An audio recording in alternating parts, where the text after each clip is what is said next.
Como vai, alunos do segundo ano do Colégio Militar Augusto de Carvalho Ramos? Aqui é o professor Aruildo, de Sociologia. Nós estamos dando minha experiência de videoaula com vocês.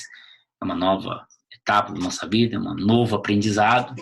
Saindo daquele campo da tranquilidade, vamos então viver essa nova experiência. Antes de tudo, passar um recado à coordenação da escola para vocês, se tiver colega de vocês que não tiver acesso ao G8, a página, as atividades, exercícios e até agora os novos vídeos que vão começar a ser publicados, entre em contato com seus colegas para eles ligar na escola, que a escola vai fornecer lá o login, a senha, para eles também ter acesso.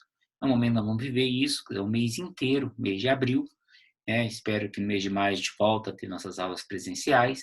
Então, é importante o aluno da escola ter acesso a esse site da escola, que é o G8, e ter acesso aos conteúdos. O objetivo meu dessa aula hoje é equalizar um pouco os conteúdos. Tem algumas turmas de segundo ano que eu já comecei a falar sobre os estados modernos, outras não. Então, a ideia é trabalhar o conteúdo do capítulo 6, da página 158 até a página 165, 165. Os exercícios que eu passei para vocês na quarta-feira passada já é referente ao capítulo 7, que a gente vai começar a debater na segunda videoaula com vocês. Espero que vocês estejam fazendo a introdução do capítulo 7, que fala sobre o quê? Fala sobre democracia, cidadania e direitos humanos. Então, poder, política, Estado, democracia, cidadania e direito humano tem tudo a ver com o que nós estamos vivendo hoje, Essa coisa chamada pandemia, essa coisa que é um fato social, um movimento social, que é essa questão que vem acontecendo hoje. Então, está ligado a isso, aos nossos direitos, nossos deveres, nossas responsabilidades. Tem tudo a ver, então, esse tema da sociologia com o momento que está vivendo hoje. Mas, para a gente entender o que está acontecendo hoje, que o Estado de Goiás baixa um decreto, e todos nós estamos dentro de casa, quer dizer, que o Estado faz essa coesão com a sociedade, nós temos que entender, então, o que é o Estado, como o Estado se organiza para isso. Logicamente que o Estado está fazendo isso por um motivo muito claro, uma questão de salvar vidas, de saúde, nenhuma forma a condenar. É até interessante o governo federal não ter baixado decretos. Nos outros países, é o governo federal que tomou frente. Aqui no Brasil, quem tomou frente foram os estados, os governadores dos estados. Muito importante seguindo as orientações de saúde mundial, a OMS. Então, por isso a importância da nossa aula hoje, resgatar um pouco como se deu essas organizações de Estado. Então, todo mundo, se tiver com o livro aí, abre na página 158, que nós vamos trabalhar aquela fotozinha. Lembra do meu slide? Está lá no meu slide, A fotozinha que fala sobre as concepções de Estado. O Estado surgiu, na realidade, vou estar colocando aqui meu óculos aqui para vocês, na chamada Idade Moderna, O Estado começou na Idade Moderna.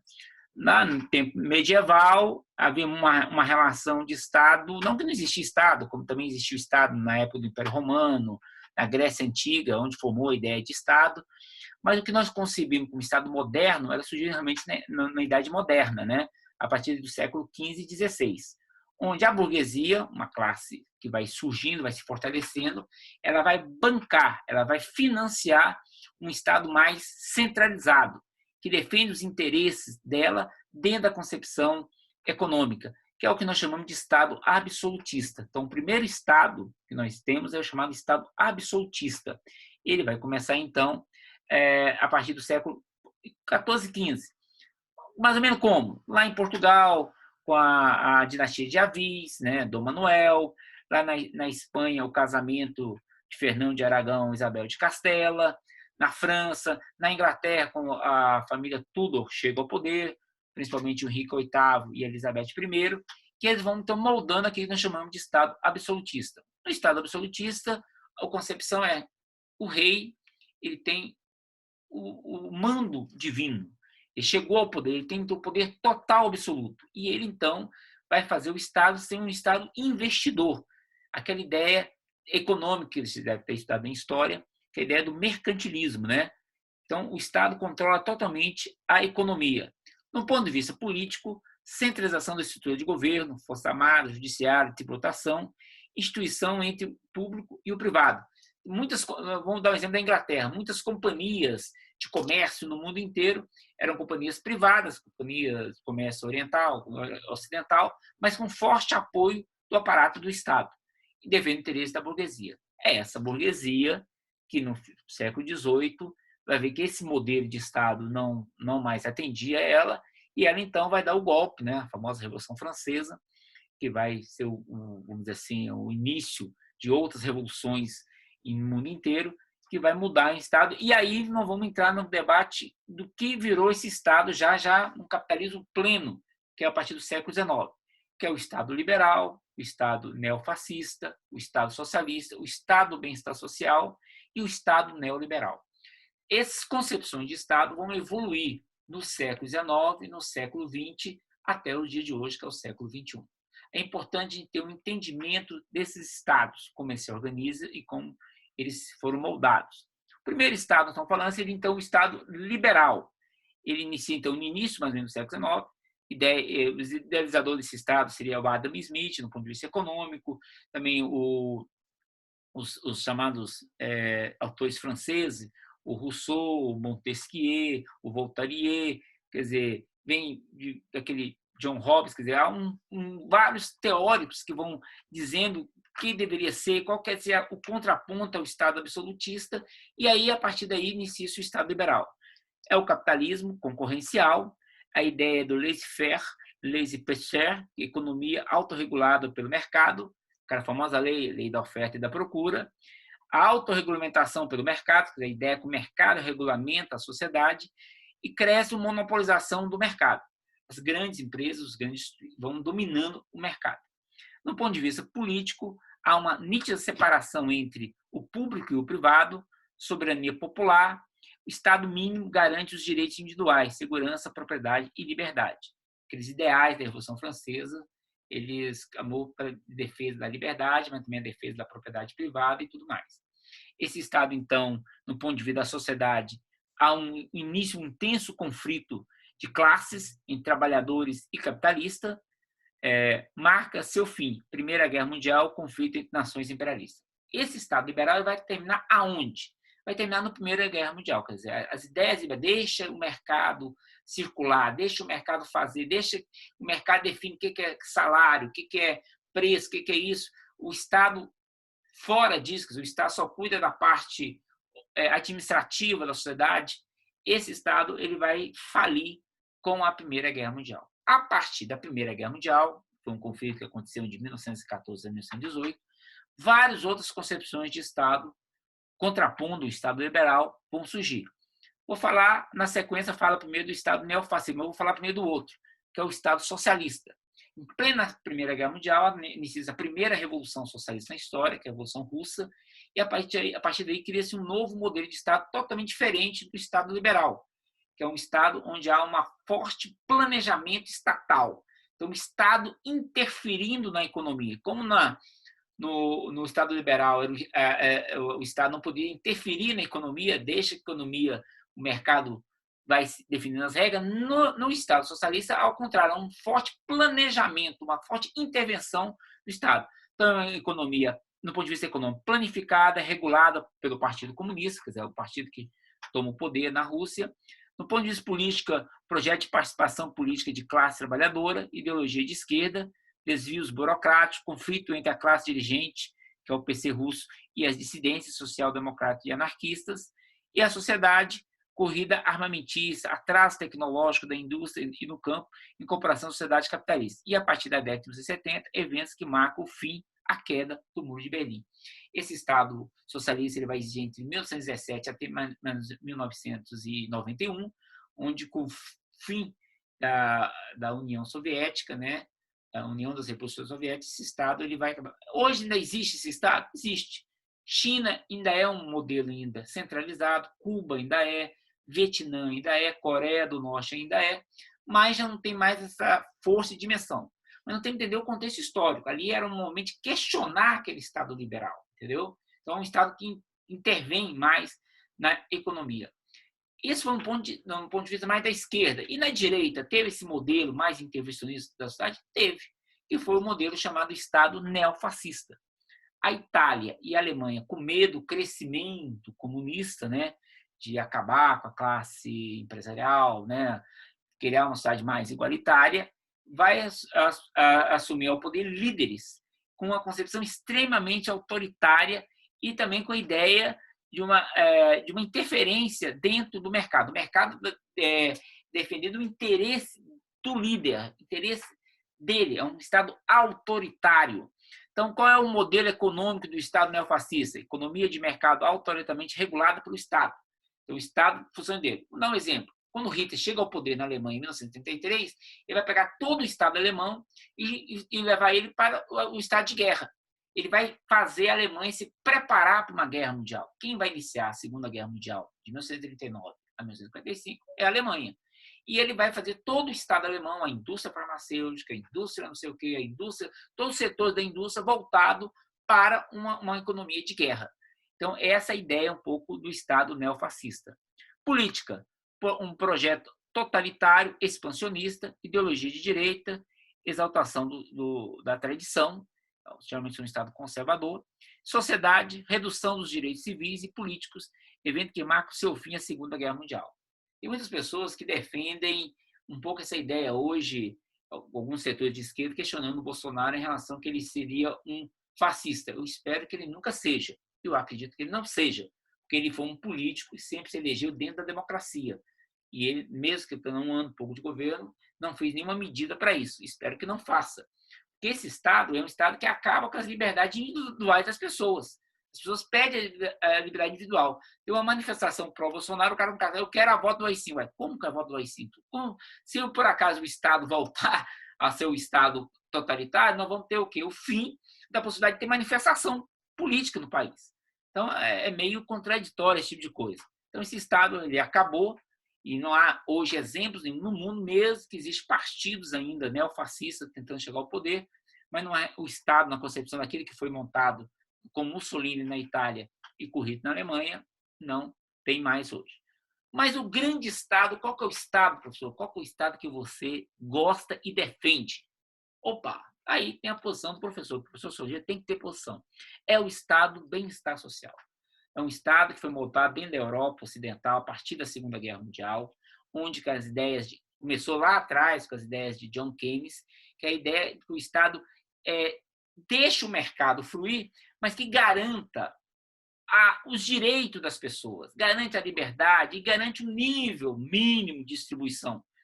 São estados hoje que os níveis sociais, né, IDH deles, são altos. Suécia, Noruega, Finlândia, Dinamarca, Suíça, são países hoje ainda que ainda tem essa ideia do estado do bem social, estado do bem-estar social, que no ponto de vista econômico defende a economia de mercado, mas um mercado democraticamente regulado pelo Estado. Não é aquela ideia, deixa o mercado decidir. Não, o mercado tem papel, ele pode decidir, mas ele é regulamentado. O Estado interfere na regulamentação, garantindo que o nível de competitividade. Porque no Estado liberal, chega um momento que o pequeno vai embora, só ficam os grandes. Deixa a concorrência solta, e foi o que aconteceu, que levou até a Primeira Guerra Mundial. Do ponto de vista político, o projeto social-democrata, que significa investimento e distribuição de renda e serviços para garantir o direito e o bem-estar da população. Ideologia de centro, controle dos conflitos do capitalismo mediante garantia dos direitos sociais e ampliação do acesso ao mercado de consumo. Então, nesse estado, foi dada essa garantia para a população. Ampliação dos direitos sociais e do consumo de bens, eventos que marcam o enfraquecimento do choque do petróleo em 1973. Por que esse estado entrou em crise? Entrou em crise foi através da crise de petróleo de 1973. Uma economia capitalista totalmente baseada no petróleo, e quando os produtores de petróleo se reuniram, criou a OPEP e resolveu dar preço, o capitalismo não deu conta, entrou em crise, que é a famosa crise de 73. Na realidade, o capitalismo vive em crise, né? Vive em ciclo de crise. Primeira guerra, segunda crise de 29, Segunda Guerra Mundial e a crise de petróleo de 73. Em 2008 teve a crise imobiliária e antes mesmo de nós entrar nessa uma crise que nós vamos entrar com a pandemia, a economia capitalista já vivia dando má respostas. É um pouco a ideia que eu já falei com vocês do que é o capitalismo. Mas, a partir de 73, novas ideias vão surgir. E aí surge o chamado Estado neoliberal. O que é o neoliberal? É a volta daquele liberalismo anterior, moldado. Quem bancou esse novo Estado foi a Margaret Thatcher, que era a primeira-ministra lá da Inglaterra, e o Ronald Reagan, que era o presidente americano, na década de 80 a 90, quer dizer, pós a crise da década de 70. Esse Estado é a economia de mercado com progressiva exclusão do Estado, quer dizer, a ideia do Estado mínimo. O Estado vai saindo um pouco de intervir na economia. No Brasil, isso é muito claro, essa ideia de privatização, que é isso mesmo, que você pega aquilo do Estado e vende para a iniciativa privada. No ponto de vista político, retorno às teorias liberais, a desregulamentação dos direitos trabalhistas, é o que está acontecendo atualmente no Brasil, a economia conduz a política pelo poder das grandes corporações, e programa até o fim da ideologia. Essa ideia que surgiu no final, com a queda do muro de Berlim, né, e o fim da União Soviética, dizendo que acabou a ideologia. Na verdade, a ideologia não acabou. Já está aí. Nós vivemos um país hoje bem dividido ideologicamente. Mas esse é o que prega o Estado neoliberal. No ponto de vista da sociedade, redução dos direitos trabalhistas, baixo investimento na área social, consumidores versus cidadãos, evento que marca o seu enfraquecimento e crise econômica sistemática, em 2095, 98, 2000, 2008 e 2011. Esse é o Estado neoliberal. Bom, gente, a gente vai avançar também com vocês um pouco a formação do nosso Estado brasileiro, né? O Estado brasileiro ele tem uma história dentro desse contexto da modernidade aí, né? A formação do Estado absolutista lá em Portugal. Nós estamos inseridos nesse Estado. O Estado é um grande investidor, ele apoia a iniciativa privada do seu país, e a conquista do Brasil é isso. Então, o Brasil tornou-se colônia de Portugal entre 1500 e 1922. Basicamente, nós, o Brasil, como colônia, a ideia de exploração e subordinação, interesse da metrópole, no caso Portugal. Tivemos aqui várias passagens de cana-de-açúcar, depois de mineração, e, finalmente, o café começou a dominar o mercado, mas teve outras coisas econômicas que também ajudaram aí os interesses portugueses no Brasil. A partir, então, do século XIX, acontece a chamada independência do Brasil. O filho do rei de Portugal faz a nossa independência, que é o Dom I. E aí o Brasil torna-se um país independente, né? Nós temos uma região mais colonial do que de independência. Isso foi a partir do dia 7 de setembro de 1822. E, então, nosso primeiro período é chamado período imperial, que acontece de 1922 a 1989. E aí acontece a nossa primeira Constituição, que é a Constituição de 1924, Constituição autoritária, que foi imposta pelo Dom Pedro I.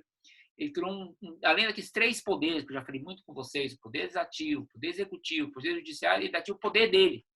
Então, quer dizer, era uma lei que ele podia desautorizar o que os outros poderes podiam fazer. Até o que o Poder Executivo podia fazer, ele, como chefe do Poder Executivo, ele podia desautorizar alguma ação, algum ministro dele, entendeu? A partir, então, acontece então, a República, que é de 1889, e vocês têm a chamada República Velha, e acontece a nossa segunda Constituição. E é interessante dar uma quebrada aqui para a gente falar sobre essa questão. Muita gente compara Brasil e Estados Unidos. Na realidade, a grande comparação para os Estados Unidos, gente, que o modelo constitucional americano é de 1787. Desde 1787 tem uma Constituição. Na nossa história, nós vamos ter 7 Constituições. Então, quer dizer, o que é a Constituição? É o conjunto de leis que normatiza, que regulamenta o Estado, que regulamenta a sociedade, que regulamenta a vida das pessoas. E o Brasil, até hoje, não conseguiu ainda uma estabilidade em relação à lei. A nossa atual Constituição, que é de 1988, existe várias pessoas questionando ela, querendo reformular ela, querendo mudar ela. E é uma das Constituições, das 7 que nós tivemos, a mais cidadã que nós tivemos, a que mais respeita o direito das pessoas. Aí, seguindo a sequência, como está aí na tela para vocês, né? A segunda Constituição foi de 1891, foi uma Constituição republicana. Até eu entendo que tinha que ter, porque nós mudamos o modelo de monarquia, como expliquei para vocês, para a República, que foi então a segunda Constituição, onde acabou criando uma elite econômica que produzia café no Brasil, dominando o poder, a famosa política do café com leite e o coronelismo. Já começou no Império, mas vai se consolidar nesse período. A classe da elite que dominava a economia, o nosso principal produto de exportação, daquele modelo colonial, você tem um produto único, que a tendência continuou depois da independência. É o Brasil nesse período. Aí, a partir de 1970, há uma revolução, há um golpe, né? Setores políticos do Brasil, uma elite do Brasil toma o poder, né? O ex-governador do Rio Grande do Sul, juntamente com o apoio das elites mineiras e lá do Nordeste, toma o poder e acontece, então, uma nova era, que é a chamada Era Vargas. Getúlio Vargas chega ao poder e fica por 30 anos no poder, de 1930 a 1945. E nesses 15 anos de poder, no Brasil teve 2 constituições. Uma muito boa, que foi a terceira Constituição nossa, de 1934, até a mulher começou a ter direito a votar, para você ver como é que ela foi liberal. Setores sindicais poderiam ter acesso ao Congresso Nacional, quer dizer, ao parlamento. Só que a ideia populista de um cara que ele tinha ideia, ele que mandava, ele que sabia de tudo, com um forte carisma, ele vai modernizar o Estado, que as privatizações, que hoje a gente cabe, foi um modelo de estatização que ele fez. E foi muito importante para a economia brasileira. Hoje nós estamos num país mais ou menos capitalista, que através da sua Revolução Industrial começou com as interferências modernas aí do Getúlio Vargas. E aí, em 37, ele vai impor uma Constituição autoritária, muito, muito parecida com uma Constituição polonesa, que já era igual à ideia de Hitler e de Mussolini, já era uma Constituição muito parecida, neofascista. Ele vai, então, essa Constituição de 1937, seria, então, nossa terceira Constituição, né? Eu já até pedi a sequência, da sequência da nossa quarta Constituição. E aí, o que vai acontecer? Ele vai entrar na guerra contra o nazismo, contra a Alemanha. Soldados brasileiros vão voltar de 1945 e falar, não dá mais o Brasil ser desse jeito. E aí, então, o Getúlio vai sair de cena, e aí nós vamos entrar de uma quinta Constituição, que é a Constituição de 1946, garantia dos direitos, efetiva participação das mulheres. Aí essa é uma Constituição, de novo, nós vimos essa celeuma entre uma Constituição autoritária e uma Constituição mais democrática. A gente sempre viveu nesse contexto, autoritária e democrática, autoritária e democrática. Esse período nós chamamos de democracia populista, que é de 45 a 64. O próprio Getúlio Vargas vai voltar ao poder em 1950, vai suicidar, porque ele vai querer impor as ideias dele, já não tinha como mais. O Brasil vivia uma nova onda democrática de reivindicação de direitos e deveres. Só que aí vai acontecer, em 1964, um golpe militar. Um debate se foi golpe, não foi. Um ponto de vista da história, entende que foi um golpe. Que houve um setor militar apoiado com um setor da economia brasileira, de empresários brasileiros, dá um golpe. E aí vem uma nova Constituição. Essa Constituição, de novo, é a sexta Constituição, de 1967, de novo, uma Constituição autoritária. Acabou com muito direito, acabou com a participação popular, ela criou a ideia de 2 partidos, como falei para vocês, chamado bipartidarismo, a perda dos direitos, de muita repressão, fim da influência, da ideia de acabar com a famosa influência comunista que estava no Brasil, não sei o que. Na verdade, acabou com toda a possibilidade de manifestação popular, seja estudantil, seja sindical, seja de questionamento dessa sociedade. E aí, então, esse período vai terminar em 1985, onde a gente vai voltar de novo à democracia no Brasil, né? A campanha das diretas já, a derrubada daquele modelo que foi colocado no país, né? Vários presidentes militares. E, então, nós temos hoje vendo nossa 7ª Constituição. Lembra aquela história? Os Estados Unidos ainda está na primeira, nós estamos na 7ª, que é uma Constituição muito boa, do ponto de vista das liberdades civis, das liberdades econômicas, que é a Constituição de 1988. Então, havia a possibilidade de liberdade política, de manifestar até pessoas que quer voltar ao sistema anterior, que não podia manifestar. A Constituição defende, o cara tem o direito de falar. Aquela ideia que eu falei para vocês, né, gente? Eu posso discordar do que o cara pensa, do que o cara acha, mas eu defendo o direito dele poder se manifestar. Esse é o grande avanço da sociedade nossa. Bom, esse modelo começou, então, em 1985, vem até hoje, e o Brasil, por incrível que pareça, está vivendo a plenitude da sua Constituição, da sua democracia. 2 presidentes, desde 85 até hoje, sofreram impeachment, né? Que foi o Fernando Collor de Mello e a Dilma Rousseff. Fernando Collor em 1991 e a Dilma Rousseff em 1916. Então, quer dizer, mostra que é uma democracia forte, pungente. Bom, gente, essa aula... O objetivo dessa aula foi a gente finalizar esse capítulo 6 com vocês. Aquelas questões, eu já até falo para vocês fazer um estudo do que é o impeachment. Então, eu tentei colocar questões já do final desse capítulo para o início do outro. E a nossa próxima aula vídeo vai ser uma aula que nós vamos falar, então, sobre o que é democracia, o que é cidadania, o que é direitos humanos. Aqui é o professor Aruísio, Sociologia. Aqui, ó, professor Sociologia de vocês. E vamos trabalhar dessa forma, pelo menos no mês de abril. Tchau para vocês.